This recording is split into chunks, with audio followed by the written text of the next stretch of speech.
Hi guys, Jorre from Sharp 11 Music here, and let's do today a new episode of Inside the Solo. In these episodes, which is just the second one now of the series, I'm diving deep into the why and hows of a solo. Not only the what, that's what we will see as well, but also certainly how did they do it and why this lick works or why this complete section works. So we will zoom in and we will zoom out to get the picture and hopefully learn a lot from these. The solo for this episode is one by Marienthal on Chick Corea's classic tune Spain. It's from Live at Montreux 2004, I believe, with the electric band, and it's pretty much at the end of their set. It's an incredible performance, by the way. They play so great on that. That's a very nice concert to watch. It's marvelous. I believe it takes more than 2 hours even, and this is really towards the end of their set already. It might be a encore, and they play Spain, and everybody plays 2 choruses on the form, and really Eric nails it. Pretty much every line has its place. Perfect solo you can play in 2 choruses. Every line makes so much sense and it's straight to the point. So let's dive in.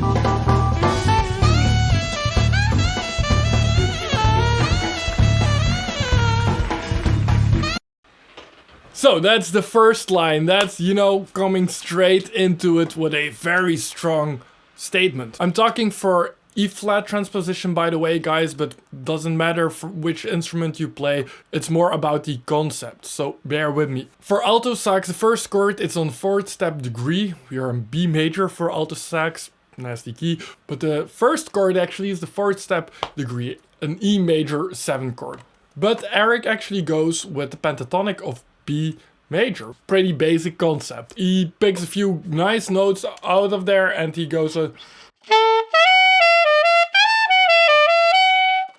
and then there comes this next typical Spain chord, I would say, where like a lot of players, I've heard them struggle when it comes to improvising on Spain, because that's not a progression they are used to. Most of us are not used to getting that 3rd step degree flat 9, which is really a flamenco-ish thing, and you'll see it a lot in Chick Corea's compositions. Eric really combines these 2 chords so well because of just one element. He looks for the common notes in the scale and he adapts the most important note for that 2nd scale, which is on this sheet music, it's a D sharp 7. I couldn't really change that in the layout because it's of course in B major, so the software makes D sharp 7 of it.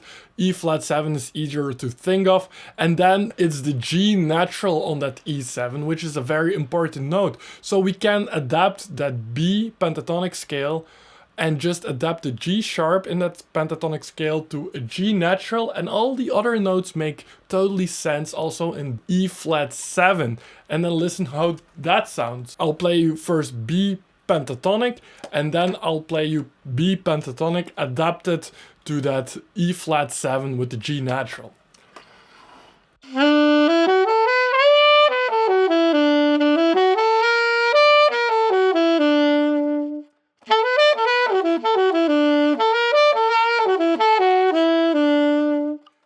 See how one change by just a half step in that pentatonic scale makes a totally different sound and keeps the structure from the first chord. So that's so nicely done from Eric. Listen to that once again with this knowledge in the back of your mind.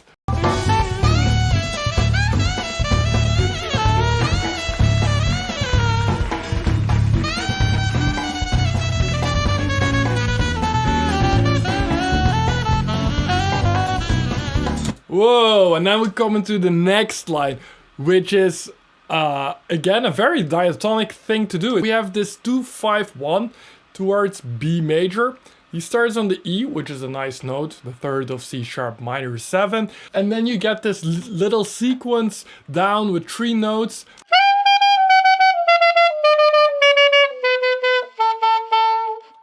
3 notes, a beautiful pattern, and what makes this nice and so cozy almost, it sits so nice into the groove, is that he mutes one note. All the other notes pop out a bit more.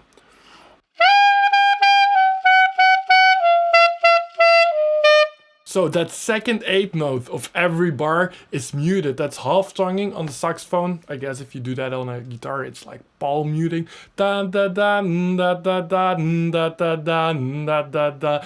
And it's one little phrasing addition which makes it sound so nice.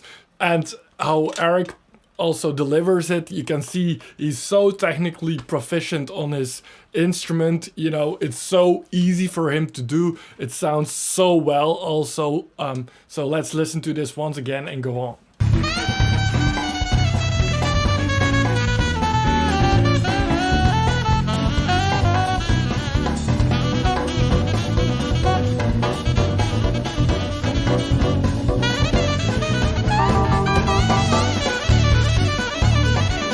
So this last part of the first chorus is basically, I think he thinks, by the way, in minor, in G sharp minor rather than B major. That's just a feeling, because he goes a lot back to this G sharp and you get this D natural, so the blue note if you speak from a G sharp point of view. So, and he creates some rhythm with that, and he stirs everything up rhythmically there before the next chorus. So then let's go to the next chorus, where there are a lot of little gems which you can take out of there to incorporate into your own playing.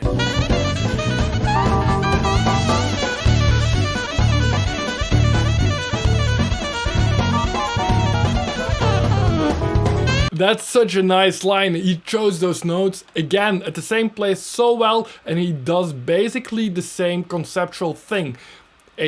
Let's call it now G sharp minor pentatonic, which is the same as the B major pentatonic, but because he goes to that lower note as a G sharp, it looks more like a G sharp minor, and he takes that scale. In triplets, nice pattern. And what does he do on that E flat 7? Again, the very important note, the major third of that, he keeps the rest, but that G natural gets there in the place of the G sharp, and then it sounds.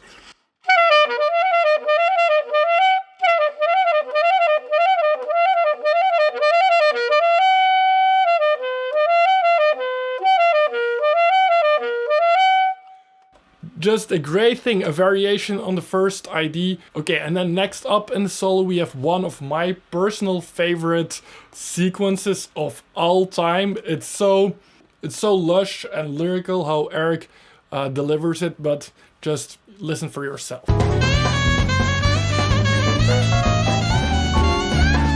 Woo! That's so great, don't you think? You know why it's so great?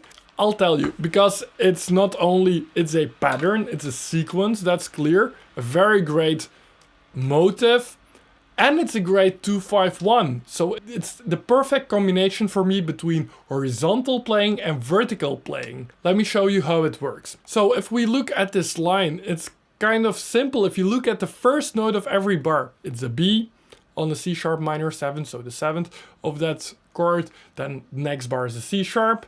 On the F sharp 7 chord, we have then a D sharp on the first bar of that, next bar E, and then when we come to the B major 7, we end on the F sharp. That's a scale. That's not so difficult. But I actually would claim that the target note of this line is the second note of each bar. Listen to that.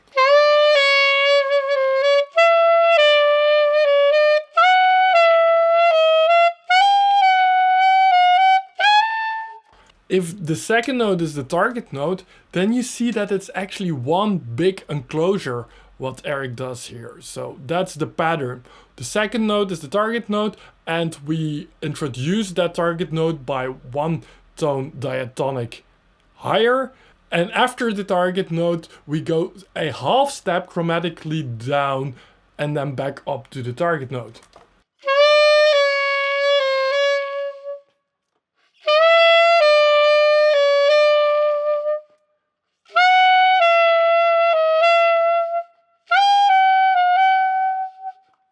That's the pattern here, and that's so nice. It's a very well balanced enclosure, diatonic from above, and then chromatic from below. We usually know enclosures pretty well in the bebop idiom, but how Eric spreads it here so much in a much slower, lush kind of lick that makes it for me really, really nice and really appealing. But then we have the second part, why it works so well. So it's at itself a very, very clear structure and sequence, so you cannot get around that pretty much. But it also, probably accidentally, but fits really well on the 2-5-1 progression in terms of chord tones. So he starts on the B, 7th, I mentioned that before, on C sharp minor. Next chord he hits on the downbeat a D sharp and the E, so the 13 and the 7th of the F sharp 7. And then he concludes, and that's the most important one, he also concludes it on a F sharp, which is the 5th of that B major 7. So on every very important downbeat he hits very well sounding notes. Motive and still some chromaticism in it. Very well balanced dish, this lick. Wow. By the way, this one is part of the Saxophone Licks Unraveled book I made. If you're interested in that, you can go to the link below. And then we've come to the end part of the solo, and don't run away because there is more of golden nuggets to be found.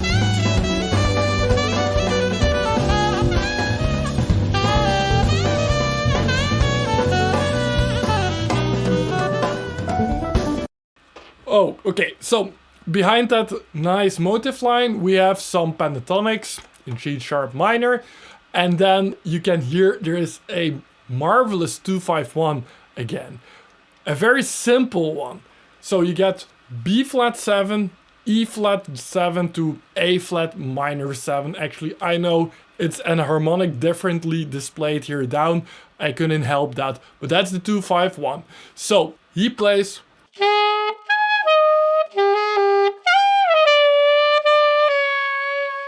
And that works so well because on that B flat 7 he takes the 5 octave up, still the 5, to the 9.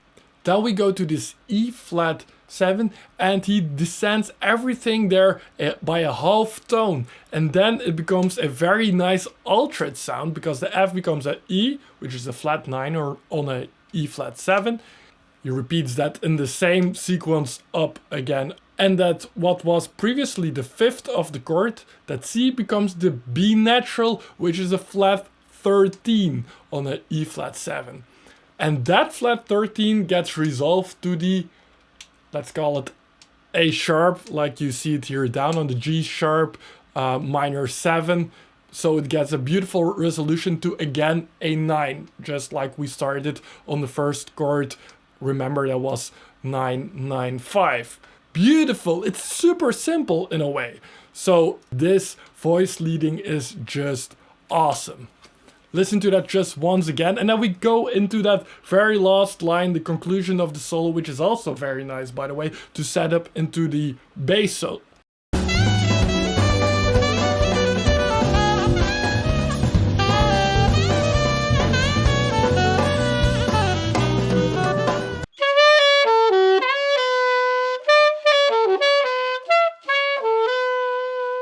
That's pretty much Stravinsky. I don't know if it was on purpose. Maybe not, because I mean, it's just some niceness on the 9 on a minor chord, and you can easily end up into a already existing melody, I think. But it is actually very much alike that Sacre du Printemps. So let's call it the Stravinsky lick.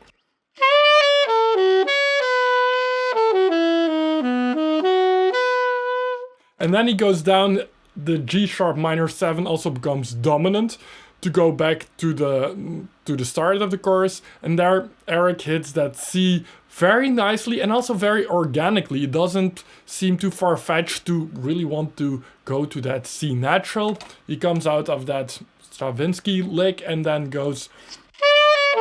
There we have the minor third still, the B. And ends on a triad. Beautifully played. Some great ideas in there. I absolutely love this solo. In that short amount of time, every line really made sense. What I also like about Eric is that there is no hesitancy at all. I mean, he's improvising, but it's so composed, so effortless because of how he can handle the saxophone in terms of technique, but also in terms of ideas. He plays saxophone like a very nice and empathic speaker who just has all the right clear words, clarity in his phrasing and in his delivery, and he knows what he's about to say. So that's what makes the solo so great, guys. I think that was it for this episode of Inside the Solo. I tend to make more of these. Surely let me know which solos you think deserve to get covered. Before I go, I just want to mention, if you're interested in improving your own improvisation game, we made recently a online school for you. We've made a method where everything, is incorporated in one organic thing, and there's tons and tons of material for you guys to work with also online masterclasses and more. But check that out in the link below. Again, thank you kindly for the view. I'm Johan Reiners, and see you next time.